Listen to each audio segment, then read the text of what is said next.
السلام علیکم ناظرین، میں محمد اسلم حسین سیاست کی عالمی خبروں میں آپ سب کا استقبال کرتا ہوں۔ اپنی تاریخ میں پہلی بار اقوام متحدہ یوم نکبہ یا یوم آفت کی 75ویں سالگرہ منا رہا ہے، جب اسرائیل تقریباً 7,50,000 فلسطینیوں کو ان کے وطن سے جبری بے دخل کرنے کی قیمت پر بنایا گیا تھا۔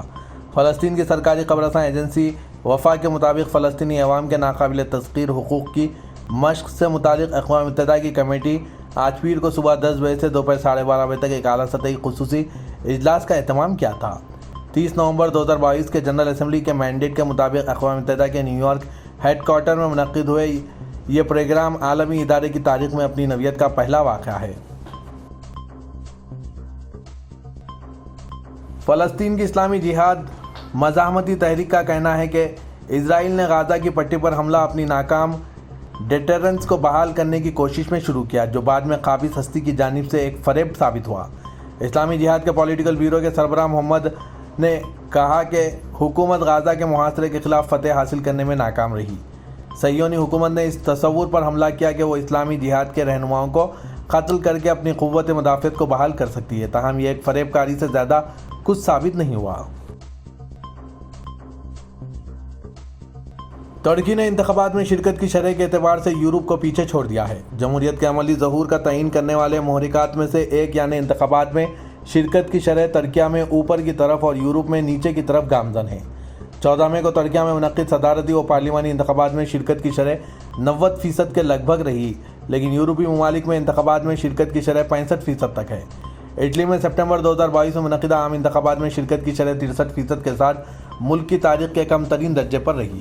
فرانس میں جون 2022 کے عام انتخابات میں شرکت کی شرح پہلے انتخابی راؤنڈ میں 48% کے ساتھ کم ترین سطح پر ریکارڈ کی گئی۔ جرمنی میں 26 سپٹمبر 2021 کے انتخابات میں 76% رائے دہندگان نے ووٹ کا استعمال کیا تھا۔ بلغاریہ میں انتخابات کی شرکت کی شرح 40%۔ پرتگال میں جنوری 2022 کے عام انتخابات میں ووٹروں کی شرح 57%۔ ہالینڈ میں مارچ 2022 کے انتخابات میں شرکت کی شرح 50% تک پہنچ سکی، لیکن ترکیہ میں شرح 90% کے لگ بھگ رہی، اسی لیے سب سے زیادہ ہے۔ روسی صدر پوٹن کا کہنا ہے کہ مسلم ممالک تیزی سے ترقی کر رہے ہیں اور انہوں نے تجارت اور مالی پالیسیوں میں واضح کامیابیاں حاصل کی ہے۔ روس ان ممالک کے ساتھ ممکنہ وسیع تر تجارتی اور انسانی تعاون کے لیے کھلا ہے۔ روسی صدارتی محل کرملن نے روس مسلم ممالک خوران فورم 2023 کے موقع پر پوٹن کا پیغام شائع کیا، جہاں روس کے اقتصادی نمائندے اور اسلامی تعاون تنظیم کے رکن ممالک یکجا ہوں گے۔ اس بات کی طرف اشارہ کرتے ہوئے روسی فیڈریشن کی جمہوریہ تاتارستان کے دارالحکومت قزان فورم کے دائرہ کار میں بہت سے غیر ملکی مہمانوں کی میزبانی کی گئی۔ پوٹن نے کہا کہ روس کے روایتی طور پر مسلم ریاستوں کے ساتھ دو طرفہ اور OIC کے تعاون سے قریبی اور پر اعتماد تعلقات استوار رہے ہیں۔ ازبکستان کے صدر شوکت میرزیوف نے ترکیہ میں صدارتی و پارلیمانی انتخابات میں کامیابی پر ترک صدر رجب طیب اردغان کو مبارکباد پیش کی۔ ازبکستان صدارتی دفتر کے جاری کردہ بیان کے مطابق صدر زیوف نے صدر اردغان کے ساتھ ٹیلی فون پر بات کی اور کہا کہ انتخابی نتائج ترک عوام کے صدر اردغان کی زیر قیادت وقوع پانے والی سیاسی و اقتصادی اصلاحات کے ساتھ بھرپور تعاون کا اظہار ہے۔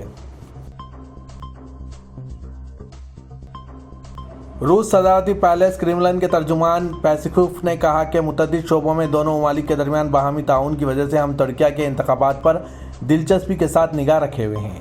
پیسکوف نے دارالحکومت ماسکو میں میڈیا سے بات کرتے ہوئے کہا کہ 14 مئی کے صدارتی و پارلیمانی انتخابات کا جائزہ لیا جا رہا ہے۔ ترکیہ اور روس کے درمیان اقتصادیت سمیت متعدد شعبوں میں جامع تعاون کی طرف اشارہ کرتے ہوئے انہوں نے کہا کہ اس وقت ہم سیاحت، تجارت، زراعت اور زمینی رسل و رسائل جیسے مختلف اور متعدد شعبوں میں ترکی کے ساتھ دو طرفہ مفادات میں وسیع تعاون کی حالت میں ہیں۔ وزارت حج و عمرے نے کہا ہے کہ وزٹ ویزے پر آنے والے کسی بھی شخص کو حج کرنے کی اجازت نہیں ہے۔ سبق ویب سائٹ کے مطابق وزارت نے کہا ہے کہ حج کے لیے اجازت نامہ حاصل کرنا ضروری ہے، جبکہ وزٹ ویزے کے حامل شخص کو اجازت نامہ جاری نہیں ہوتا، جبکہ بغیر اجازت نامے کے حج کرنے یا مکہ مکرمہ میں داخل ہونے کی کوشش جرم ہے، جس پر جرمانہ ہوگا۔ سعودی محکمہ پاسپورٹ نے کہا ہے کہ مکہ مکرمہ میں داخلے کے لیے غیر ملکیوں کو پرمٹ آن لائن جاری کرنا شروع کر دیے ہیں۔ سبق ویب سائٹ کے مطابق مکہ مکرمہ میں داخلے کے لیے پرمٹ ابشر کے ذریعے حاصل کیے جا سکتے ہیں۔ محکمے نے کہا ہے کہ مکہ مکرمہ میں داخلے کے لیے ان غیر ملکیوں کو اجازت نامہ ملے گا جو مکہ مکرمہ میں مقیم سعودی شہریوں کا عملہ ہے۔ یا وہ غیر ملکی جو مکہ مکرمہ میں کام کرتے ہیں یا پھر وہ غیر ملکی جو حج موسم میں مکہ مکرمہ اور مشاعر مقدسہ میں کام کریں گے۔ خادم حرمین شریفین شاہ سلمان بن عبدالعزیز نے امیر کویت شیخ نواف احمد الجابر الصباح کو عرب لیگ کے سربراہ اجلاس میں شرکت کی دعوت دی۔ سعودی پریس ایجنسی کے مطابق شاہ سلمان نے امیر کویت کو مکتوب روانہ کیا ہے۔ واضح ہے کہ عرب لیگ کے سربراہ اجلاس سعودی عرب میں رواں ماہ کے دوران ہوگا۔ شاہ سلمان کی طرف سے روانہ کیے جانے والے مکتوب کو کویت میں سعودی سفیر شہزادہ سلطان بن سعد بن خالد نے امیر کویت کے حوالے کیا۔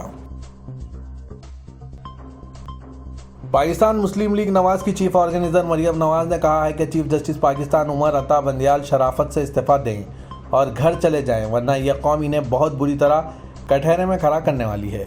آج پیر کو پی ڈی ایم کے دھرنے سے خطاب میں انہوں نے چیف جسٹس کو شدید تنقید کا نشانہ بناتے ہوئے کہا کہ صرف شرافت سے گھر نہیں جانا بلکہ اس قوم کی مراد جو انہوں نے اپنی پیٹ کاٹ کر دی تھی، وہ لاکھوں کی تنخواہ جو آپ ہر مہینہ لیتے ہیں، وہ قوم نے اپنا خون پسینہ کر کے اس لیے نہیں آپ کو دیا تھا کہ آپ اپنے فیصلوں سے قوم کا بیڑا غرق کریں۔